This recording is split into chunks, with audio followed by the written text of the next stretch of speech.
Assalamualaikum warahmatullahi wabarakatuh. Kami dari kelompok 7, mata kuliah Manajemen Strategik Sektor Publik dengan dosen pengajar Desrian Effendi, SOS MPM. Di kesempatan kali ini kami dari kelompok 7 ingin membahas tentang analisis perumusan strategi pemasaran produk Arum Haji PT Pegadaian.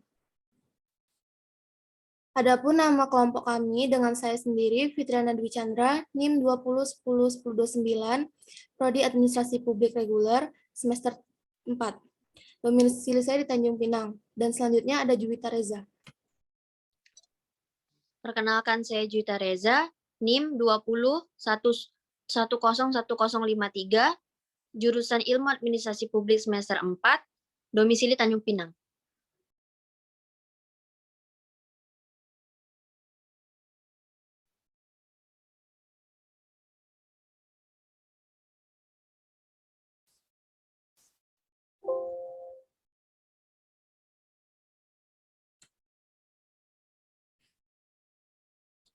PT Pegadaian adalah salah satu lembaga keuangan yang sudah lama berdiri dan dikenal oleh masyarakat Indonesia karena menjadi tempat masyarakat untuk meminjam uang dengan barang pribadi konsumen sebagai barang gadaiannya.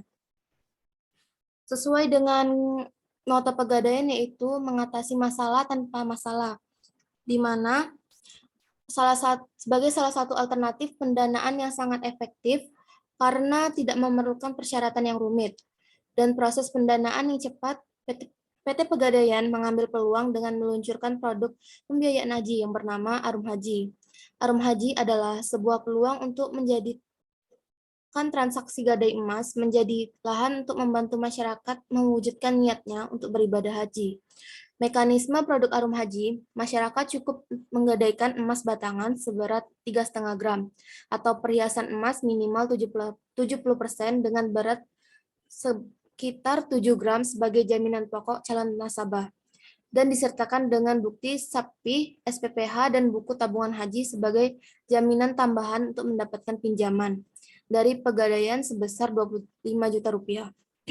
Pinjaman uang untuk nomor porsi haji dapat diangsur selama beberapa tahun, antara 1 sampai 5 tahun.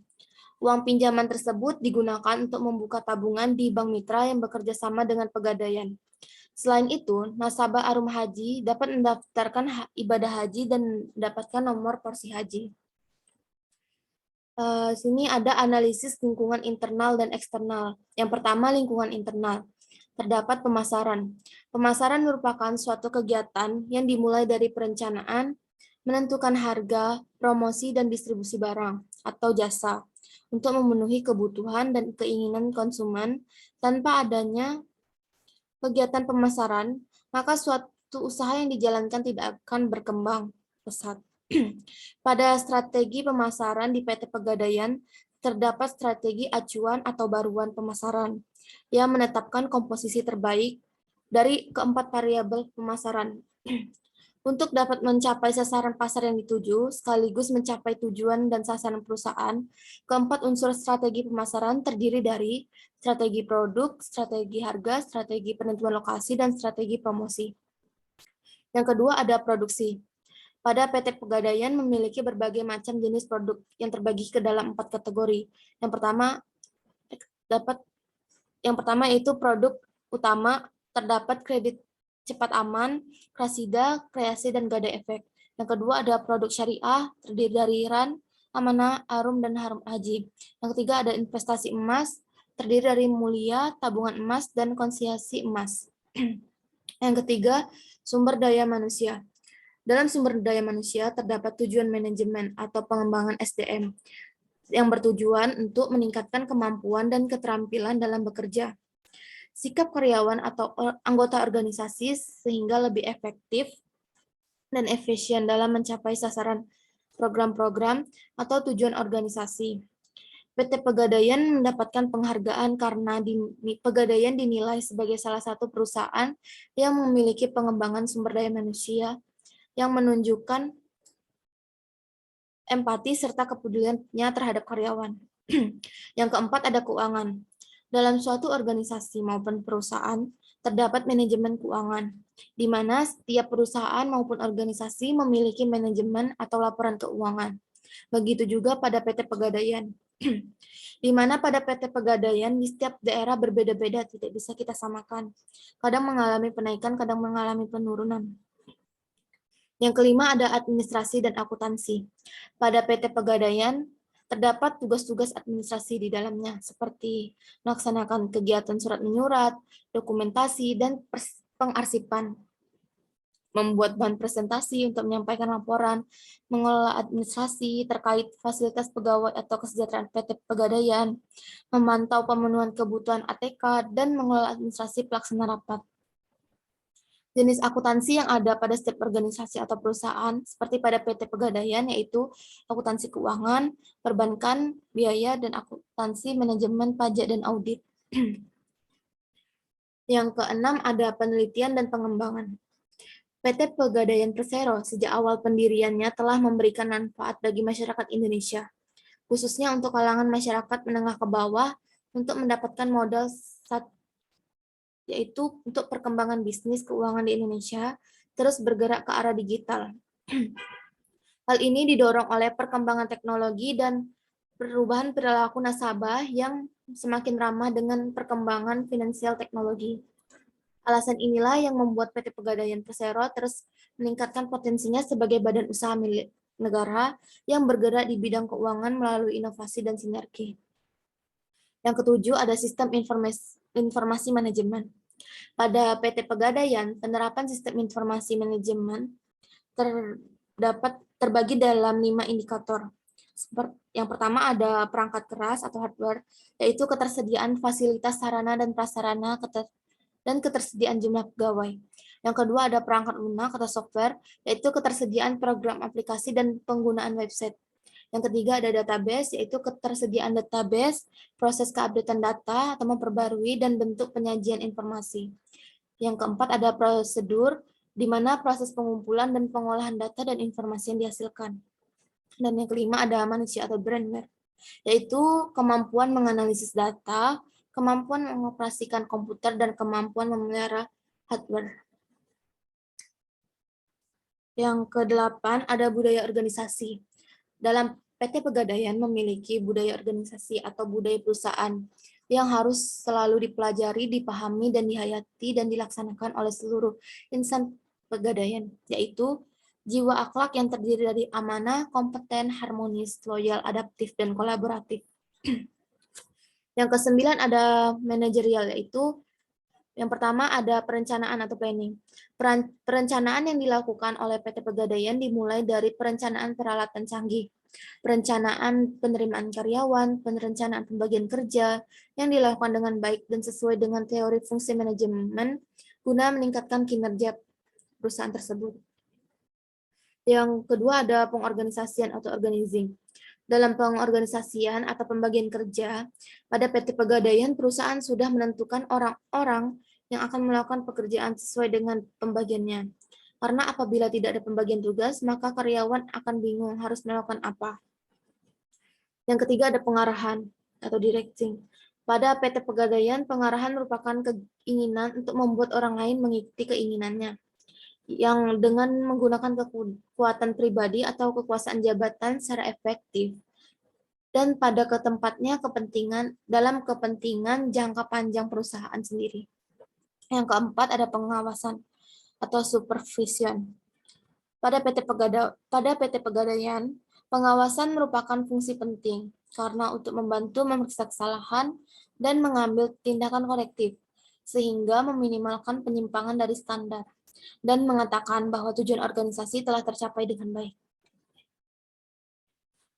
Yang kedua ada di lingkungan eksternal, terdapat yang pertama pada PT Pegadaian Persero, ideologinya berupa visi maupun misi pada PT Pegadaian, yaitu menjadi the most valuable financial company di Indonesia dan sebagai agen instruksi keuangan pilihan masyarakat.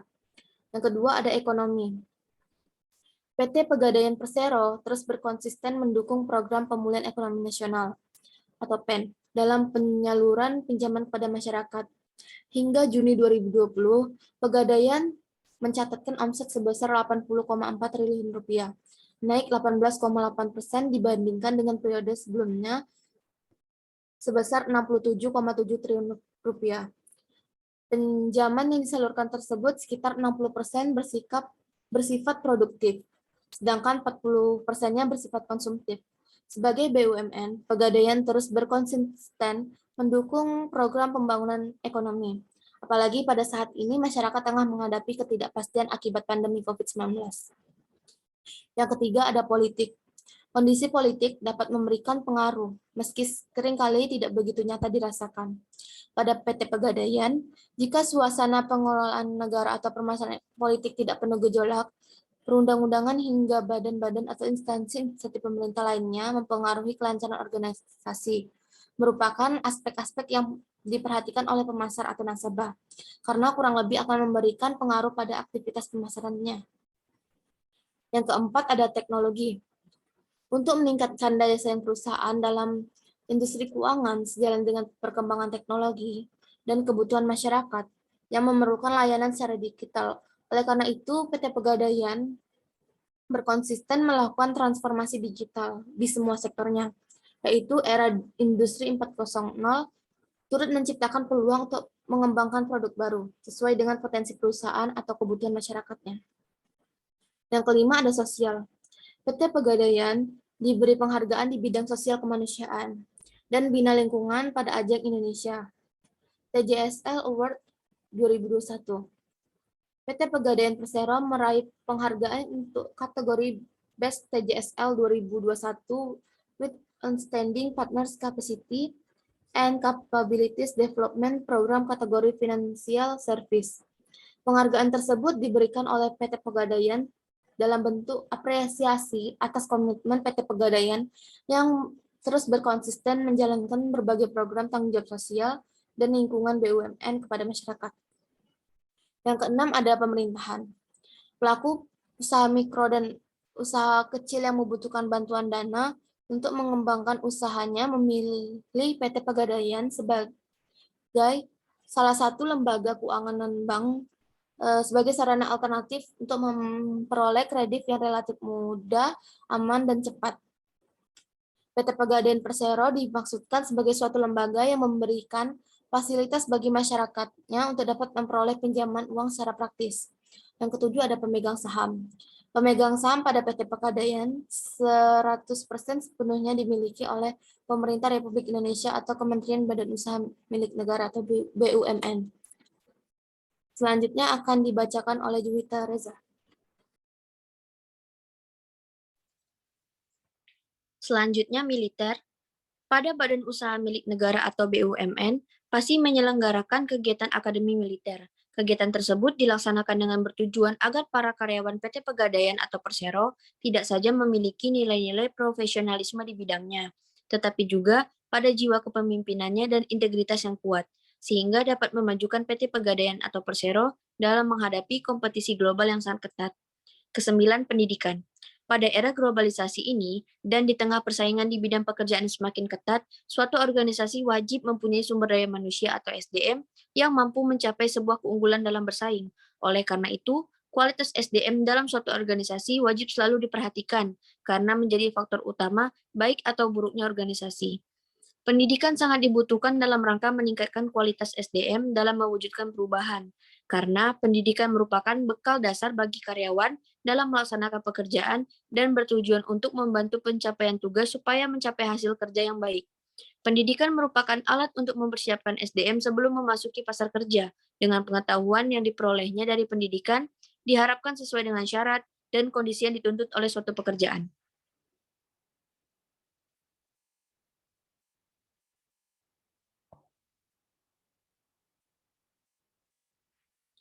Ke-10 hukum.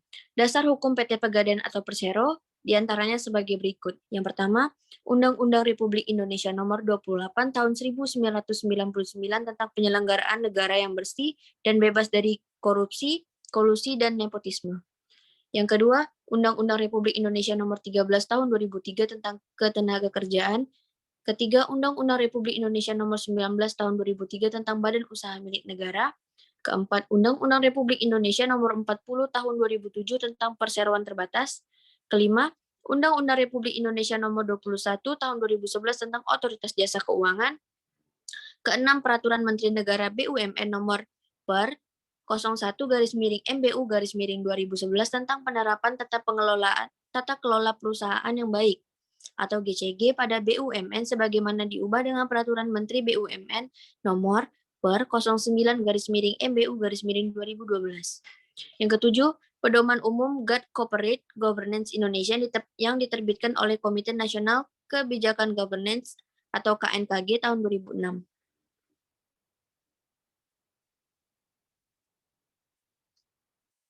Analisis SWOT.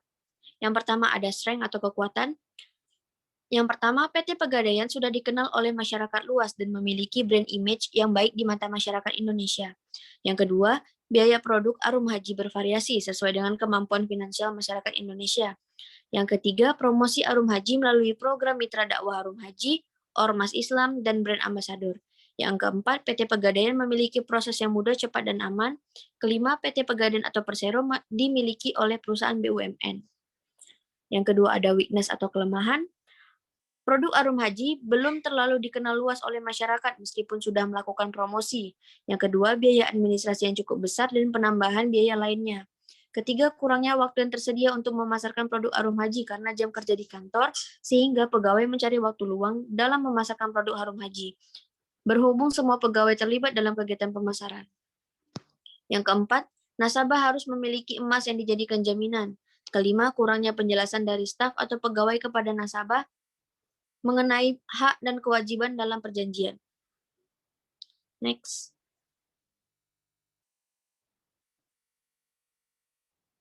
Selanjutnya ada opportunity, memberikan kemudahan bagi masyarakat yang ingin mendaftar dalam ibadah haji. Yang kedua, dengan lokasi yang berada di daerah mayoritas muslim, memudahkan PT Pegadaian dalam memasarkan produk Arum Haji. Yang ketiga, nasabah langsung mendapatkan nomor porsi haji. Keempat, produk Arum Haji diperuntukkan untuk semua kalangan, baik yang sudah berhaji maupun belum, dengan minimal usia 12 tahun dan maksimal usia pada saat jatuh tempo adalah berusia 65 tahun.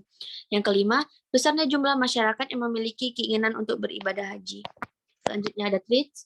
Tidak semua kalangan masyarakat memiliki emas senilai 3,5 gram sebagai jaminan pendaftaran biaya ibadah haji. Yang kedua, masyarakat belum terlalu mengenal produk Arum Haji karena masyarakat lebih mengenal produk haji di lembaga perbankan syariah. Yang ketiga, daftar tunggu ibadah haji yang lama sesuai dengan keputusan Kementerian Agama sehingga masyarakat lebih memilih untuk melaksanakan ibadah umroh terlebih dahulu. Yang keempat, adanya produk yang serupa dengan pembiayaan yang lain sehingga meningkatkan persaingan.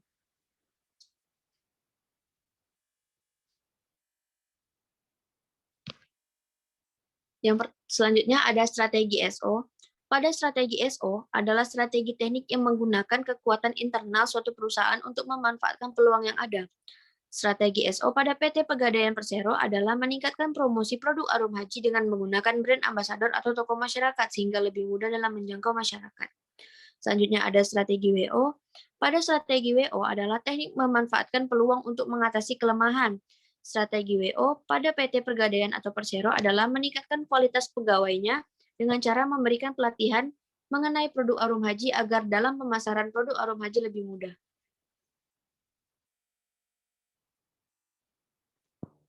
Selanjutnya ada strategi ST. Pada strategi ST adalah teknik yang menggunakan kekuatan perusahaan untuk menghindari ancaman. Strategi ST pada PT Pegadaian Persero telah dikenal luas dan memiliki citra yang baik di masyarakat, yang memberikan nilai positif bagi Pegadaian, memberikan pelayanan terbaik agar dapat menghadapi persaingan dan mempertahankan citra PT Pegadaian atau Persero yang baik. Selanjutnya strategi WT. Pada strategi WT adalah teknik perusahaan untuk meminimalkan kelemahan dan ancaman. Strategi WT pada PT Pegadaian atau Persero berusaha dalam meningkatkan pemasaran di waktu kerja yang terbatas, baik melalui sosial media, iklan, brosur, dan internet supaya produk Arum Haji lebih cepat dikenal oleh masyarakat.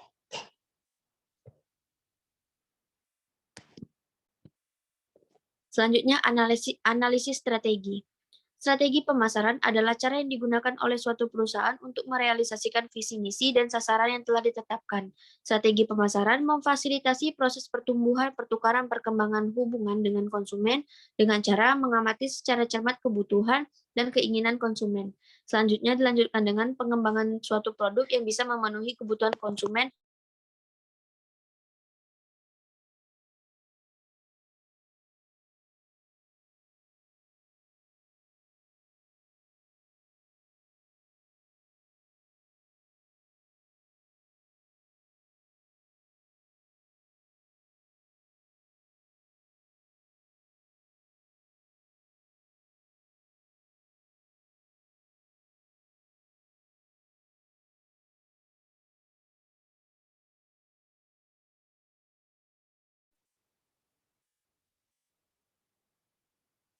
Next.